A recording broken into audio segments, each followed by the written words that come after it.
সকলকে স্বাগত বাংলা দুনিয়া সংবাদে। আপনাদের সাথে আমি আছি মানসিতা হাজরা। আজকের বিশেষ খবর, রাজ্যের ছাত্রছাত্রীদের জন্য সুখবর, শুরু হলো যোগ্যশ্রী প্রকল্প। রাজ্যের ছাত্রছাত্রীদের জন্য সুখবর, শুরু হলো যোগ্যশ্রী প্রকল্প। 2024-এর শুরুতেই পড়ুয়াদের জন্য এই নতুন প্রকল্প সূচনা করলেন পশ্চিমবঙ্গ সরকার মমতা বন্দ্যোপাধ্যায়।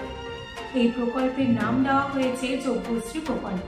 সোমবার ধনধান্য স্টেডিয়াম থেকে এই প্রকল্পটি সূচনা করা হয়েছে।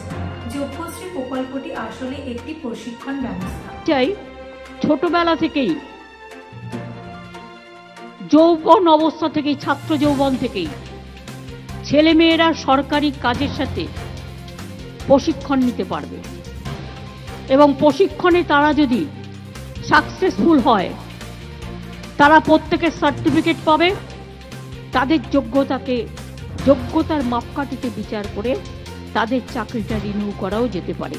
কারণ মনে রাখবেন, এইভাবে আমরা কিন্তু গ্রাসরুট থেকে কাজের লোক তুলে আনার চেষ্টা করছি। ছাত্র জীবন থেকেই প্রশাসনিক ধারণাটা হয়ে যাবে, ফলে তারা আইএস, আইপিএস, ডাব্লিউবিসিএস বা ডাব্লিউবিপিএস যেটাই দিক না কেন, তারা কিন্তু ওরা সুযোগটা পাবে।